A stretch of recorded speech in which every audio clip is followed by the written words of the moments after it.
Shopping for bargains has become a national obsession. Clothes have never been more disposable. You get that kind of buzz of like, oh, I got a bargain.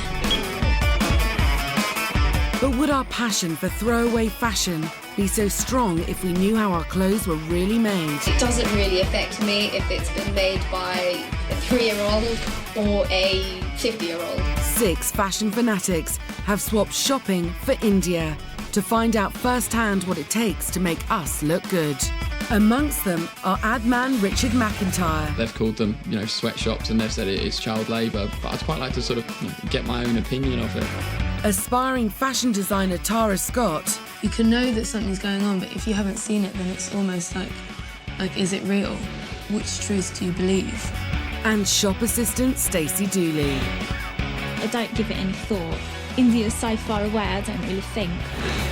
Their journey started at one of the most prestigious factories in India, learning to make clothes for some of the biggest names on the UK high street. But the pressure there was too much for some. It's claustrophobic. It's like everything's closing in on you and you can't breathe. This is too stressful for me. Next, they experienced a much tougher side of the fashion business, working all day, then sleeping on the floor of an unregulated backstreet factory. Hey guys, please fresh yourself up and back to work. I'm up for just not even giving a about hygiene and just getting out of here as fast as possible. I don't want to be here for another minute. But tonight, things are going to get a whole lot tougher. The group will journey deep into the remote Indian countryside. There, they will have to pick and process the raw cotton that keeps the fashion industry in business. Don't shout at me, please. Can they handle the back-breaking conditions? Big step out of my head. And will relationships survive? Do you know what, boys? You should be really ashamed of yourself. It's an absolute abomination.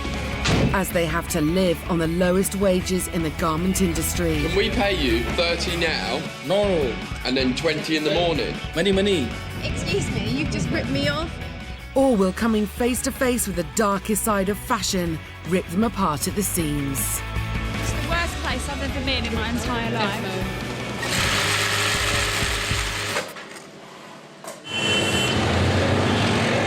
6 a.m. in Delhi. After 2 weeks of factory life, the group set off on the next leg of their journey. They headed 300 miles west to a place few Europeans ever venture, to take up new jobs as cotton pickers.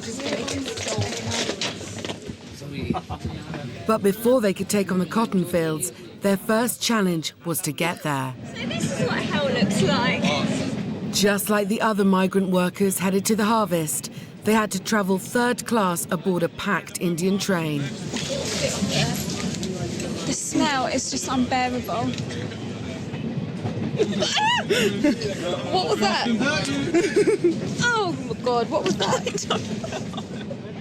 This is the most horrific experience. Yeah, it's really not nice. The conditions on the train weren't the only things that upset the group. As they travelled deeper into the heart of the Indian countryside, the whole idea of living as cotton workers filled them with dread. Look outside. Look outside.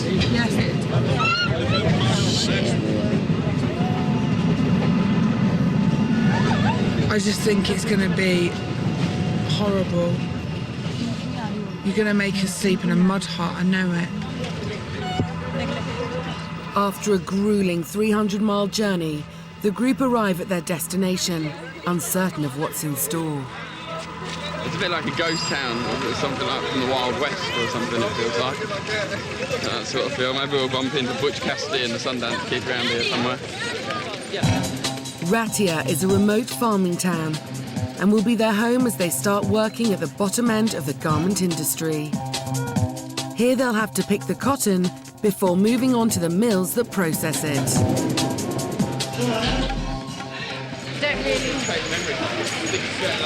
Can't really say much at the moment. It's a bit weird.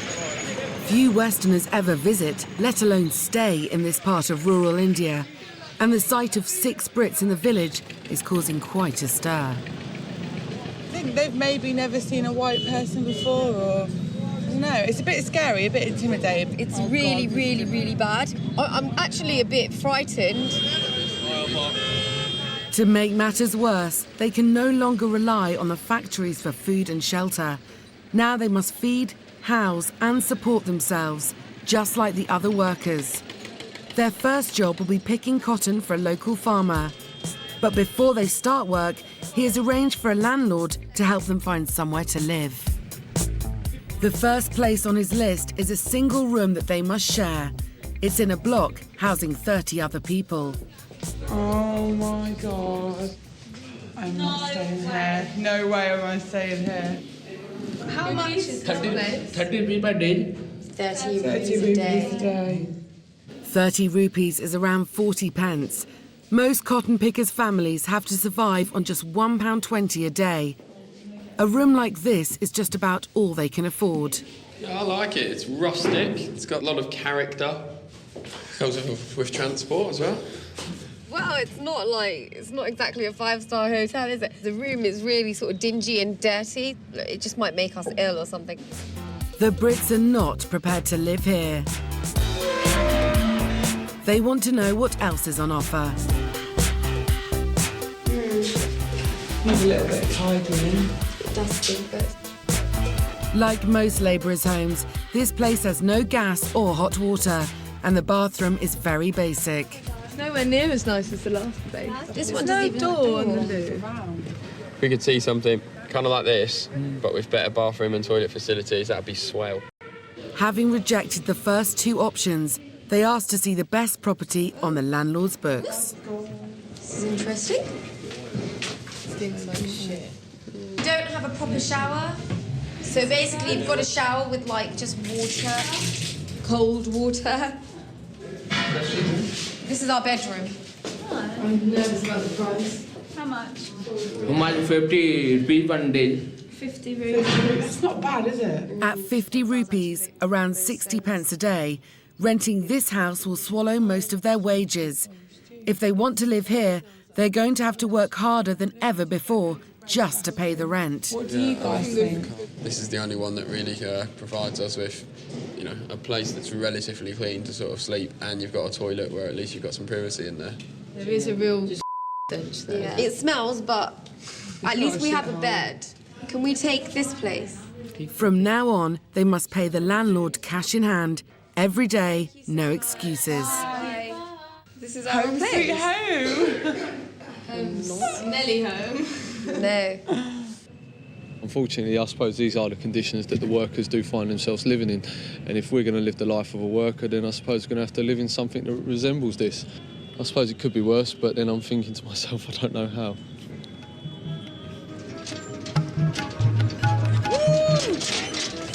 Now with a roof over their heads, they must earn the money they need to support themselves. There's a lot of cotton over there. Isn't it amazing how it grows, though? R6 will be working for Mr. Singh. Hello. His 200-acre farm employs dozens of migrant workers to pick the crop. This year, he has agreed to employ the gang of Brits to work alongside his Indian pickers. Some field, Sarah. He has given them the job of clearing his last remaining field of cotton. The regular workers are amused, and for good reason. The Brits have never seen raw cotton before, let alone picked it. I sort of very stupidly didn't even realise that cotton was still picked in a field. I just thought that we've got a lot of sort of synthetic materials and things now, so I don't know, I guess maybe I just thought that it had been replaced or that we'd come up with another technique for it. Yeah. It's so weird to think that, like, every single, like, cotton T-shirt, cotton jumper, cotton anything that I've got, someone's, like, hand-picked. God knows how many buds of cotton. It's all right, Miss Picking. I don't really mind it. It's quite nice and peaceful out here. It's better than being stuck in a factory all day. They might prefer working in the fields to sewing in the factories, but there's a big downside to picking cotton.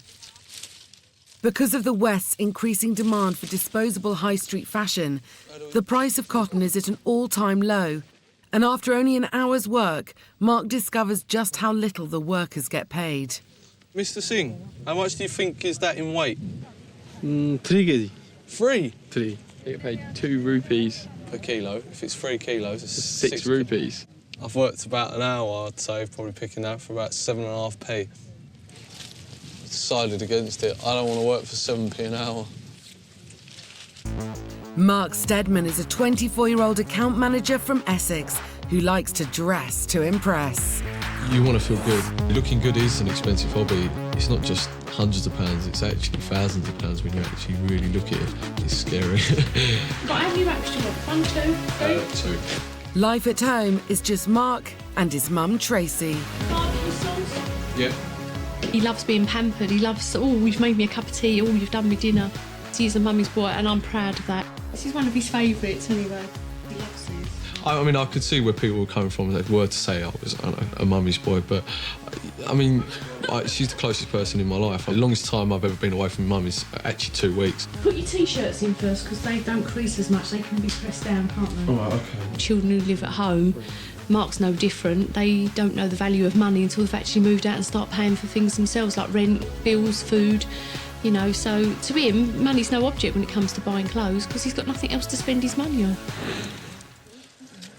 Now working as a cotton picker, Mark is starting to question the value of his clothes.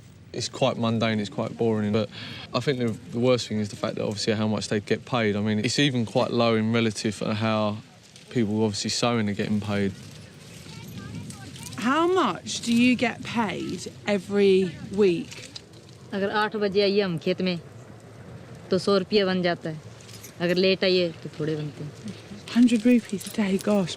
So if you did that every day, then that's 500 rupees for the week. It's just really bad. That's the equivalent of just £6, a basic living wage in rural India. How often do you both spend money on your clothes? दो बार लेने और कितने बार लेने एक सर्दी में ले लेते हैं और एक गर्मी में ले लेते हैं Really? Oh my gosh. What, twice a year? That's really bad. I've never had to struggle for anything. Everything I've wanted, like, I've had. It's just really bizarre meeting people that actually do have to struggle. Just to be able to pay tonight's rent, the group need to pick 25 kilograms of cotton. The sun is giving me a headache. Right, I'm getting bored now. I got bored after about the first 3 picks.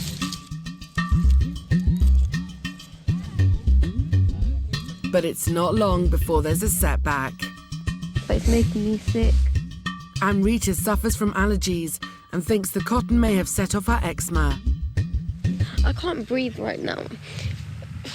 I've got blood everywhere. It makes me itch and sneeze and gives me a headache.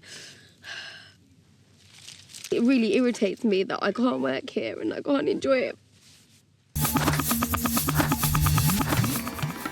Amrita Singh, 20, is a fashion student from London.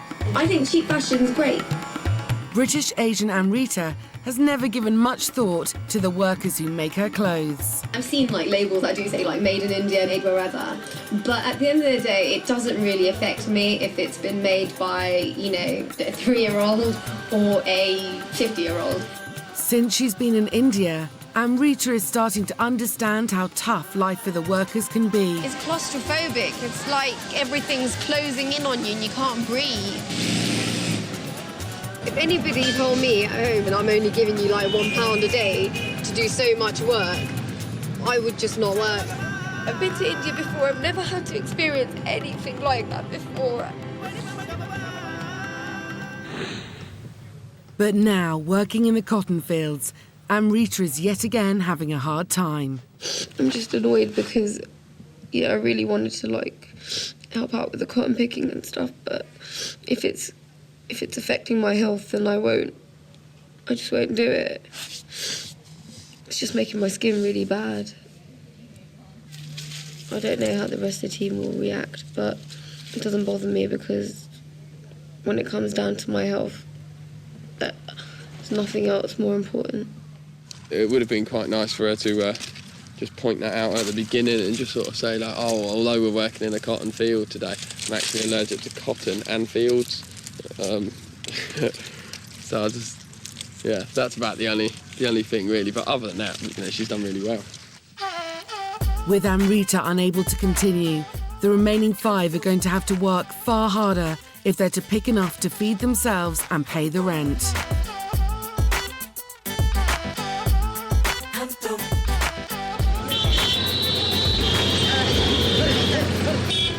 In the village, Amrita visits a local doctor to get advice on her allergies.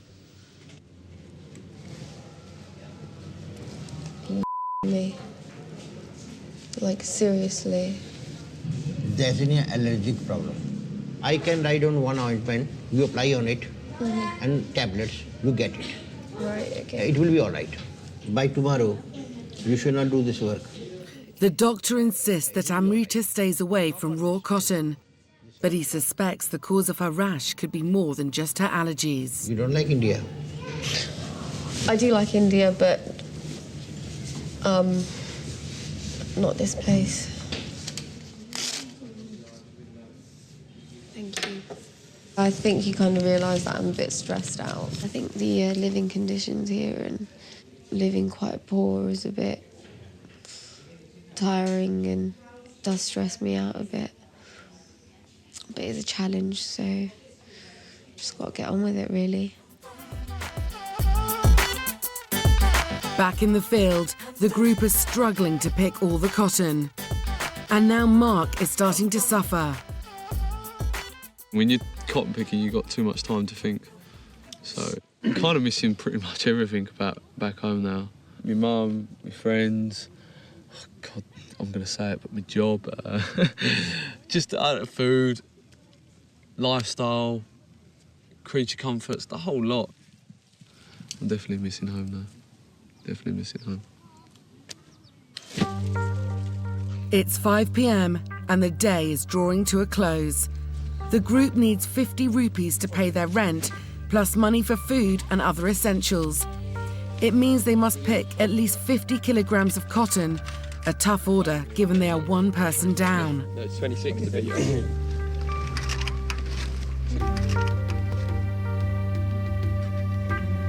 Hello. 12 kg? 20. Having slogged their guts out, the group has managed to pick a total of 59 kilograms. They've earned 120 rupees between them, around £1.50, but still enough to pay their rent. Thank you. Working today and earning sort of so little in comparison to obviously what we earn in England has certainly made me appreciate those mornings that I wake up and sort of think, oh, you know, I wish I was earning a bit more money, or I wish my life was going a little bit better. With money in their pockets, Georgina and Mark head off to the local market. Meanwhile, Tara wants to find out what life is like for workers like Paolo, who've had to survive on these wages for years. Oh, my rubbish. Tara, 21, wants to be a fashion designer just like her mum. My mum designs a concession range at Topshop called Tara Starlet, which she named after me, which is really girly, lovely, pretty dresses. She thinks that working in the Indian garment industry will give her a head start in her career. I really look forward to learning more skills, because when I leave university, that's what I want to go into full-time business with my mum. In the first Delhi factory, she proved she had what it takes working on the sewing lines. I'm very happy with your hard work also. And when she experienced life in the backstreet factories, she was genuinely moved by the lives of the tailors. People here bosh out stuff every day and they get 12 rupees for each one. It just seems really, really unfair, like being really cheated. Now she's in the cotton fields. Tara is finding out what life is like for those on the bottom rung of the fashion ladder. Cotton picker Paolo lives with her family in a one-roomed house on the edge of the farm. She's been doing the same job her whole life, and this is all she has ever known. Do you think that you should be paid more for the cotton job? Do you think that your wages are unfair for cotton picking? पैसे तो फिर इन्नी गर्मी च इन्ना काम करके ज़्यादा ही मिलने चाहिए ने फिर जमा थोड़ी तो फिर जिवें कहंदे 2 रुपये चलदी है हुण 10 रुपये तां हुण चलदी है. Is that enough? Does that satisfy the family? फिर पूरे दिन वास्ते तो फिर कुछ भी नहीं बनया है काम जे 70 रुपये दिहाड़ी मिली तो कुछ भी नहीं की फिर इतना सारे दिन तो कुछ भी नहीं हैगी फिर दिहाड़ी. I think that it just gets to a stage sometimes where people, if they can get away with cheap labour, then they will do it because it's in their best interest. And I think that it's that mentality that gets us in places where there's like amazing people working really, really, really hard for like their entire families and getting paid next to nothing.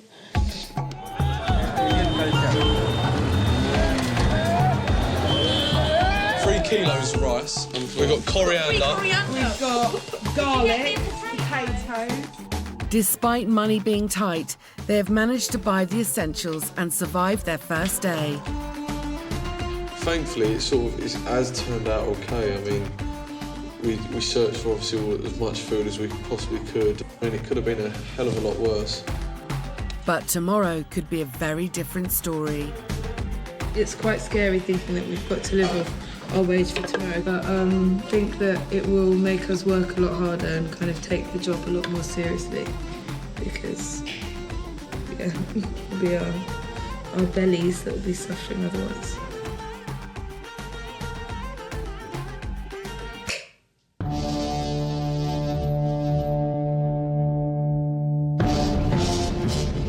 It's 9 a.m. the next morning. The group have picked the cotton, so now it's time for them to experience the next stage of the process. Welcome to the cotton mill.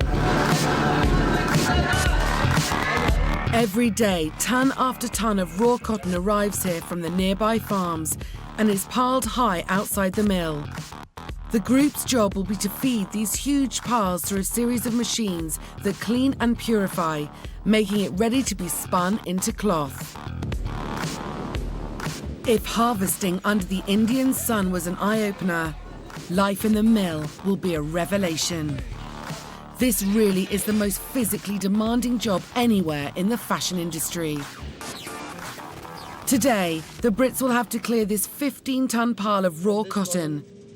22-year-old factory boss Aman sets each of them tasks. This is your task work. Oh God. Stacey and Richard is going to work over here. Okay. This is the heap. You have to finish this for me. Okay. Jump with more power. Richard and Stacey will be working on the pile, feeding the pipes that carry the cotton to the machines that remove all the impurities. It's vital they keep a constant flow to the factory at all times. Inside, Mark is given his task for the day. Aman wants him to carry giant sacks of purified cotton to the packing machines on his head. Do you want me to do that? I'm carrying a big sack like that on my head. I'm not used to it. My back's already hurting. I'm not sitting there carrying a big load of cotton on my head. Mark refuses to carry the heavy sacks on his head, so instead, boss Aman makes him work alongside the girls. The labourers here must work non-stop, or the machines will jam.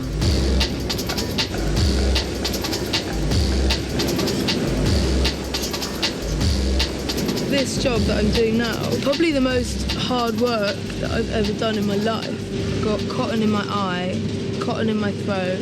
It's just miserable. It's dark, it's hot, it's like the air's dense with like cotton. It reminds me of Lord of the Rings, like where all the orcs are making all the weapons. It's like really miserable and I hate it. It's just unbearably difficult. Less than 1 hour into their first shift, Georgina has had enough. Why are you sitting over here? What's the problem you're having? Tell me. I've got a headache. You're having a headache? Yes, and my throat hurts. Come. It isn't good for my reputation. Please stand. Please. Richard, however, seems to be having more fun. Tired of shoveling cotton, he thinks he's come up with a better way of lightening the load. Yeah, they seem to be exerting quite a lot of energy using that pick for pretty minimal rewards, to be honest. Whereas actually, if you just sit at the top of the pile and just use your own body weight, which is obviously a lot more than what you can get with just a pickaxe, then you'll find that you knock a lot more cotton down. So, just makes sense to do it like that. But Arman, the owner, doesn't agree. Take it seriously and just don't play. Yeah, well, if I find something fun, then I'll do it harder. Maybe if your workers found their work fun, they'd be more motivated to do it, so you'd get more done. But you have to mix it with the fun and do the work, but you are just doing fun and fun.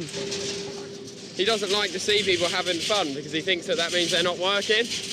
But actually, I see it slightly differently. If you've got people that are having fun, then they're motivated to work more. The work isn't going such smoothly. It's wastage of money, wastage of time, it's wastage of everything. A single day work will take them up to 3 days work with the rate of work they are going on.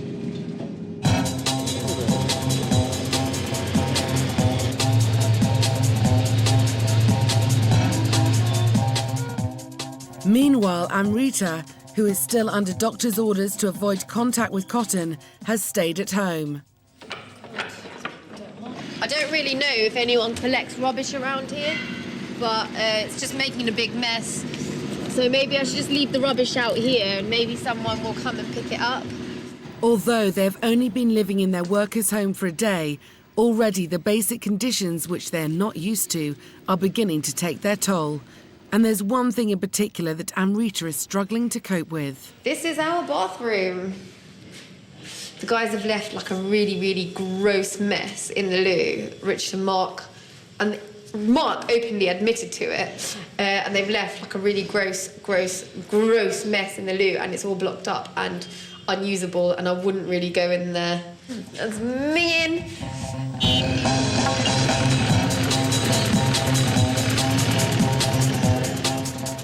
Desperate to escape the stench of raw sewage, Amrita heads to the market to buy tonight's supper. I don't know where I'm going. I don't even know what I'm doing and what I'm getting or what I'm, gonna do at all. Well, I know the group like bananas, so maybe I should just pick up some bananas. Yesterday, Georgina and Mark just about scraped through. If Amrita is going to feed the group, she had better barter well. How much? Unbeknown to the market stallholder, Amrita is having to survive on a cotton picker's wage. I gave him 100 rupees and he gave me 75 back. That is like almost a quarter of our shopping budget. Excuse me, you've just ripped me off. You gave me 75 back. You owe me money back. You just charged me 25 rupees for bananas. I don't know what to do. He doesn't understand. No, not 5. I'm not paying 20 rupees just for bananas. It's like talking to a brick wall. Give me my money back. Amrita will need to dramatically improve her bargaining skills if the group is to survive on their cotton labouring wage. How much? No, I'm not giving you 20. Then you can keep them. I'll give you 10, but I'm not giving you more than 10. That's fine. Well, he gave in. I got him for 10, so that's fine. Back at the mill, the Brits are still struggling to clear the 15-ton pile of cotton. To try and increase their productivity, Boss Aman has rotated the team and left his foreman in charge to crack the whip.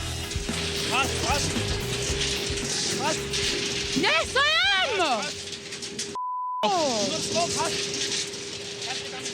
Oh, if you shout at me, mister. I can't understand what you're saying. Mark and Georgina are now on the pile. They're working hard, but are falling well short of what the Indian workers would achieve and are woefully behind schedule. Don't shout at me, please. Don't shout in my face. I think that's just mean. That's really nasty. You don't see me shouting in your face. That's rude. Can you tell him not to shout in my face like he just did? ये नए-नए लोग आए हैं एक दफा तो यही सोच रहे हैं भी हमारे लिए इनके लिए तो खेल बना रखा है इन्होंने ये उसको यही है भी जाओ तो काम करो ढंग से नहीं करेगा तो उसको हम फैक्ट्री से भगाते हैं That prat, wherever he's gone. Oh, I just think he's awful. This is a really hands-on task and we are trying our hardest, and I think people just need to slack off us a little bit.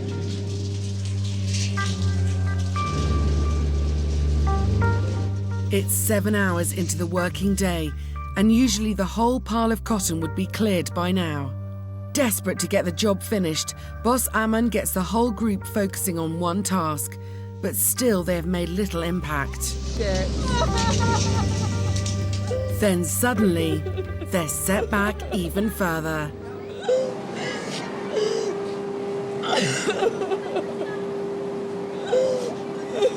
My emerald bracelet that my godmother made me for my 21st birthday has gone up the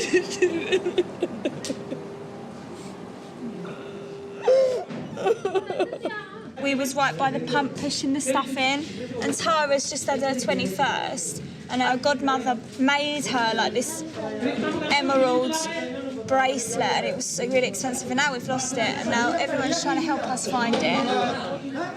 With Tara hysterical, the entire factory shuts down to help her find her £800 bracelet. What a nightmare. You couldn't lose it in a worse place. Suddenly, there's big news. Oh my God, someone found it. I don't know Who found it? Thank you. This lady found it. Tara, this lady. Thank you. Thank you. Everyone was so I feel like kind. a right little drama queen now because we stopped the whole factory to find it. You should say a big thank you to everyone. Thank you, everyone. Nice. Thank you. Thank you. Shukriya. Shukriya. They may have found the bracelet, but the bad news is they're even further behind schedule. Back at the house, Amrita has returned from the market with just enough ingredients to put together a meal. I don't care if nobody likes it. They will eat it. If they don't like it, they can starve. I'm really, really hungry now. While I've been waiting for the other guys to come back. I'm just absolutely starving. I just hope they come back really soon. But instead of the rest of the group, it's the landlord coming around for the rent. See, I only have, there you go, 10, 20, 30, no, that's 40. 30, that's 40. I have no more money. Tomorrow morning, we give you the rest. Tomorrow morning? Thank you. Okay, thank you so much. Bye-bye. Bye-bye. For Amrita, the reality of a day in the life of an Indian cotton worker is starting to sink in. It's just a bit of a cycle, really. It's just, you know, you get through one day and then you think about you don't really think about the next day. You have to, you wait to get paid to eat the next day, kind of thing. I'm not sure that the workers have a chance to think about the future. They can't really save money because they've got to spend it on food or, living expenses. So it's quite hard.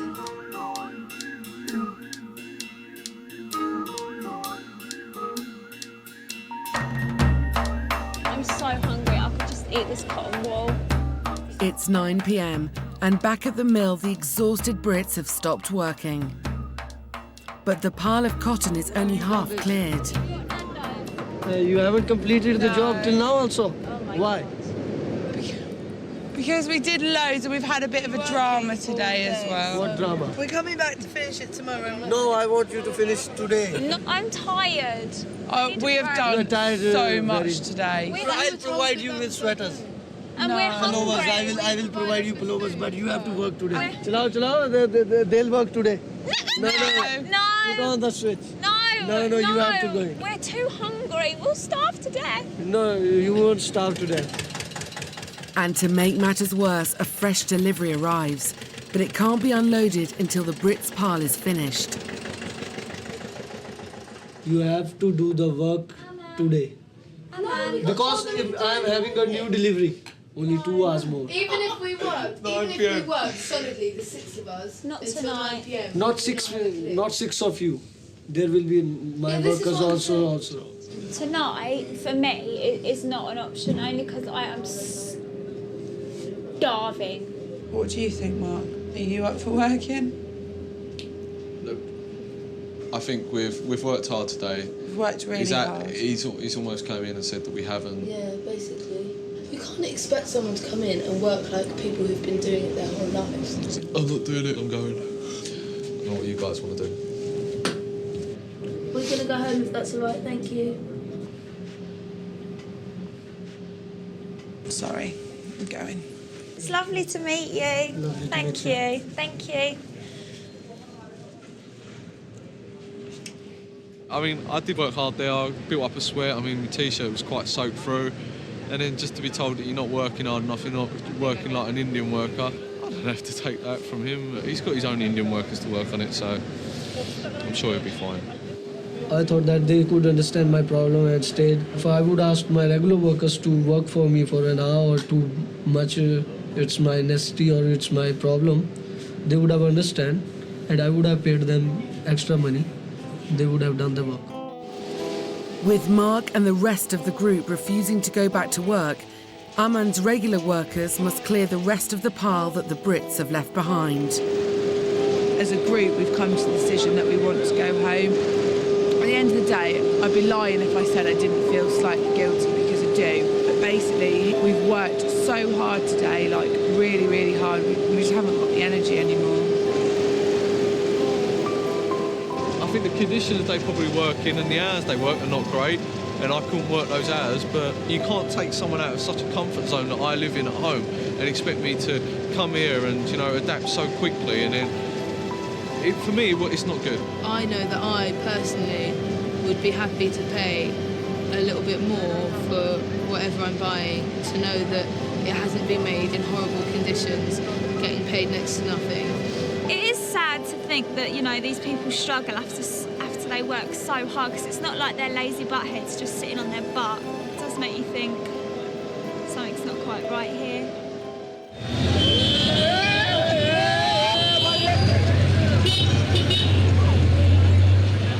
After a gruelling day at the mill, the group return home. Yeah, I'm good. What happened today? What did you guys do? All tired, that's why we're exhausted to the point of I don't even know if I can eat. Everyone basically refused to work because we were so tired and so hungry and so cold and so exhausted and starving hungry. God. Let's eat. Can we eat? Of course you can. Go for it. Oh my God. Wow. The relentless cycle of working just to survive is starting to take its toll. It just made me feel sick sometimes, just laying here and knowing that you need to have a shower, but you can't. It's absolutely gross. It's just eating, living conditions, not having a wash and stuff like that. It's just, you can't live like that, you know? Probably the tiredest I've ever...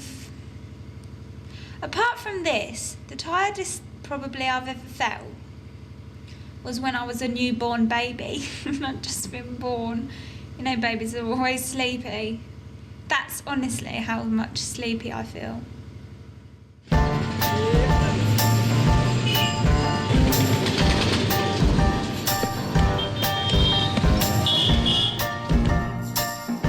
It's 9 a.m. the next day. The group has been living like rural cotton labourers for 3 days now, and their conditions are rapidly deteriorating. This morning, the frustration of living in such squalor has become too much for Tara and Stacey. Whoever's that blocked the toilet is just going to have to get up off their fat ass and clean it. They could have sorted it out when it was a small problem, but they carried on on top of because they're too lazy and they don't know how to clean it up. The toilet is absolutely minging. It's just vile. It smells like someone's died in there. It's disgusting. One of the boys, or both of the boys, we're not too sure, has blocked it up with their stinky boy poos and their mounds of tissue. So we can't actually use the toilet and we're all dying of pain. Boys? It seems the prime suspects are unwilling to face the music.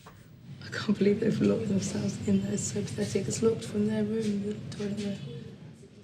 To make matters worse, the landlord has arrived to collect the remaining rent he is owed. But before he mentions money, his nose leads him straight to the blocked toilet. Hey. Toilet closed. I know, I'm so sorry, but it's not us. I'm so... Boys, the landlord's here and he needs some explanation about the toilet, so you better come out. Because it's none of our responsibility and we're not taking the rap for you. Toilet closed. Can you not tell me, please, because it's not my No. It's the boys in there. It's the boys. I'm sorry that you've had to see that, but it's not us. It's not our... We've not even been to the toilet. No problem, solve karo. I'm not doing it. I'm not. I'm No so way, not in a sorry. million years am I going anywhere near that.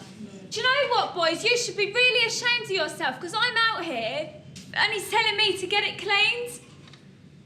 Why am I even taking the rap? This is complete and utter nonsense. I can hear them, they're coughing, I can hear that they're awake. Boys, are you going to come out like men and stop behaving like kids? I hope you're really, really embarrassed because I wouldn't even tolerate this from a child. My plumber 153. We can't afford that. We can't afford to do that. It's just not even an option. He'll have to just get a stick and sort it out. Okay, bye. With no resolution in sight, the landlord leaves them to sort out the blockage themselves. I've never met any boys that immature. It doesn't take too much of a genius to realise that it's not because of people going to the toilet, it's actually because of the tissue and the ecosystem just can't handle it. The way that they're sort of acting at the minute, I mean, we can still hear them squabbling out there, and I'm just not going to just keep out of their way, not going to say anything to them until sort of they've calmed down a bit. We can hear them giggling, locking themselves in the bedroom. How pathetic. With the boys refusing to emerge from the bedroom, a standoff seems inevitable. However, Richard and Mark have come up with a plan to get them out of the house. With regards to the situation yesterday, I realised that actually in the sort of fortunate situation that we are, being from the Western world, being over here in India, sort of working in that factory yesterday, then yeah, we did have the choice to walk out. So I think that's now why we're saying that actually we've sort of realised that. So that's why today we'd like to go back and sort of give them our time. If it wasn't for the fact that they've just been made to look like a pair of pathetic little children and complete imbeciles, then there's no way they'd be going back to the factory this morning. No way. They're just trying to make us look like lazy. Make sure you don't all over the factory, because you're not even capable down a hole. As the boys wait on the bus to take them back to the factory, Tara goes to confront them. It's an absolute, abomination. It's an absolute piss take. Just let me know when you're going to do it, because it has to get done. Who do you think you're speaking to? Well, have a bit of respect. Oh my God, don't talk to me about respect. Mark, when are you going to clean the toilet? Don't talk to me about respect. You're locking yourselves in your bedroom this morning. Are you having a laugh, you massive drama queen? Friggin' turn into Kate Winslet.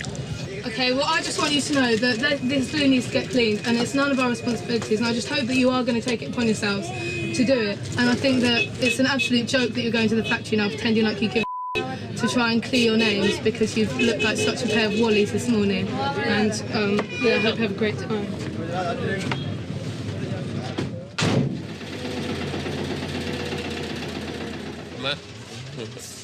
When the group quit yesterday evening, Aman's regular labourers were forced to work long into the night to finish processing the Brits' pile of raw cotton. Today, that processed cotton needs to be baled, ready for dispatch to the spinning factories.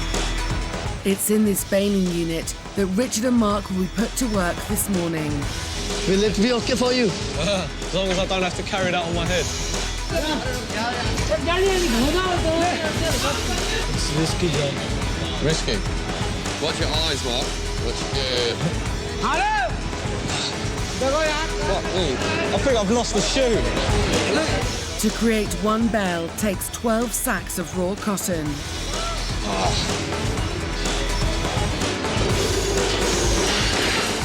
Each bale weighs a staggering half a ton, roughly the same weight as a small family car. Oh, fuck me, you almost killed me. Before the day's work is done, Richard and Mark must complete 10 bales between them, enough to make thousands of pairs of jeans. जो भी किया आपके वर्करों ने अच्छा काम किया, बड़े अच्छे ढंग से किया, हम इनके काम से संतुष्ट हैं. Okay. That's probably the most tiring job out of all of it, to be honest. It's really sort of like physically straining, so it starts to take its toll after a while. Yeah. Feel a lot sort of, better now, like sort of, not necessarily like conscience is clear type thing, but I think it was just out of sort of respect for them, to be honest. You know, they sort of helped us out yesterday evening by sort of, finishing off our work. So, I mean, it was only sort of right that we come back and help them do some of their work. Fuck me.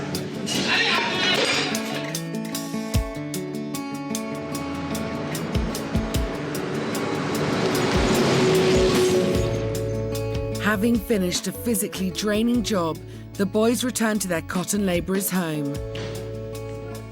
But with the toilets still blocked, tensions are high. Richard and Mark head straight for the bedroom. The girls aren't impressed.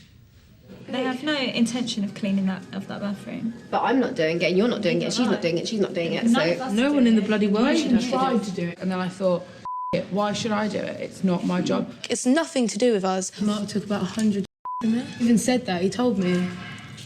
I have not once heard Mark apologise, ever. And he I don't knew. think he's done it in his life. He's just a mummy's boy. He's just had everything handed to him on a plate since he was probably a kid. I feel so sorry for his mum, because if I was his mother, I would be so ashamed of him, because he has acted... Listening in next door, the girls' comments proved too much for Mark. I can't do with the arguing. That really upset me about saying, Mum, be ashamed of me. It was just, you've known me for 3 weeks, you can't judge me, and especially my mum, you couldn't judge my mum. To use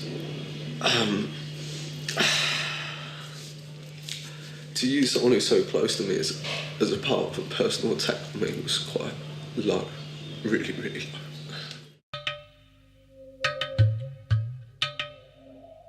It's 9 a.m. and the Brits' final day of living and working alongside the cotton labourers in Haryana. The group need to vacate their home in a few hours, but with everyone still at loggerheads, Mark decides to confront the girls about the comments he overheard last night. Do you want to come out here, please? I don't know where to start, really. Some of the comments that I sort of overheard, like my mum and stuff like that, I took a hell of a lot of offence to that. You know, it was just heat of the moment, and for that, I do apologise, so I'm sorry. I appreciate it. It's just like, I'm not eating, I'm not particularly sleeping. How often we get into clean, it's just, do you know what I mean?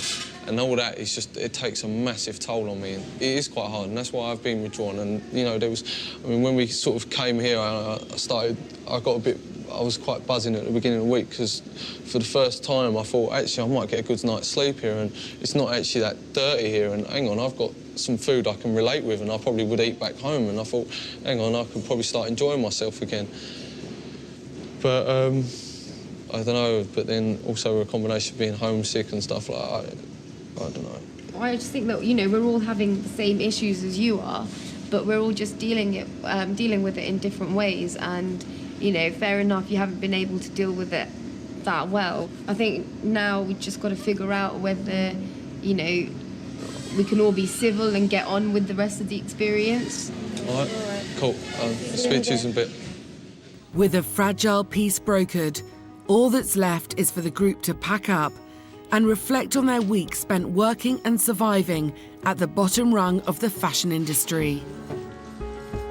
I never really thought about where my clothes came from, and I didn't really care, if I'm totally honest. But, you know, it's made me certainly look and think, well, you know, there's people who are slaving away trying to, you know, make my clothes, and it shows that, you know, I have been bothered by this experience. I think that's a good thing. It has been quite hard for me at times. You had to do everything for yourself. You weren't waiting for someone to shout out that your dinner's ready. It's totally different from what I have back home, and it's made me realise, you know, how lucky I actually do have it, especially at home, in the sense that, you know, my mum would make all my dinners and stuff like that. I'm very grateful for all that now. So yeah, no, it was probably the hardest sort of situation that I've experienced in this journey already so far. So far, 6 Brits have spent 3 weeks attempting to discover the truth about how their high street clothes are made. They learned to sew in a multi-million-pound export house. It's very stressful. All I've got is people buzzing around me telling me what to do. And put their skills to the test in an unregulated backstreet factory. I need a rest. They've harvested cotton under the burning sun and endured the harsh reality of life in the mill. Now it's time for them to travel to Mumbai, where they'll come face to face with the most shocking aspect of the fashion industry. With the cotton season over, soon work in Haryana will dry up, forcing the migrant workers who flocked here in spring to move on to find employment elsewhere. Many head to Mumbai, the so-called Indian city of dreams. So following in their footsteps, it's here on India's southwest coast that our Brits will embark on the final part of their adventure. Mumbai might be home to Bollywood and Indian high society, but it's also home to the largest slum in Asia, Dharivi, a warren of backstreet factories that churns out millions of garments for export all over the world, many ending up in Britain. The group are met by Devendra, a student who has grown up in the slum. I'm going to show you the reality of Dharivi. I'm going to show you the garment factories. And some of these garment factories, they're exporting their garments to Western countries. Excuse me, guys. We are going this way. Let's move. As the Brits make their way through the narrow, dirty lanes and open sewers, nothing they've experienced so far has prepared them for this. It stinks, like it makes you gag. It's filthy. There's like poo on the floor, wee on the floor, rats on the floor, dead dogs on the floor. But amongst the filth and open sewers, there's a thriving fashion industry. You can see here they're making jeans. And they're making jeans for branded companies. This is what the reality is all about. There are factories literally stacked on top of each other. And you can see on the opposite side, that's one more garment factory. And even upstairs, they are making garments. So there are lots and lots of garment factories here. Come very slowly. Pass your hand, man. You can see it's a very small place, but a lot of people are employed in it. And you can see the working condition is not so good. Come slowly. Are these legal? These factories are completely illegal. This is absolutely disgusting. Yeah, the working conditions are absolutely it's not dreadful. on. And the Indian Prime How Minister can you should live do like something. this? It's filthy. Rubbish. How can you live in these conditions? Don't you get sick? They are used to it now. But once you are accustomed to one condition, and once you want to support your family, you need to work anywhere. Eventually, they arrive at the factory they'll be working at next. Oh my God. So here they're making clothes for small kids. You can see how they're making it.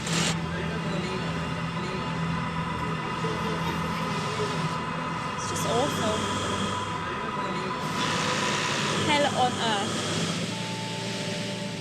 No one should have to live like this. This is completely unacceptable. It's the worst place I've ever been in my entire life.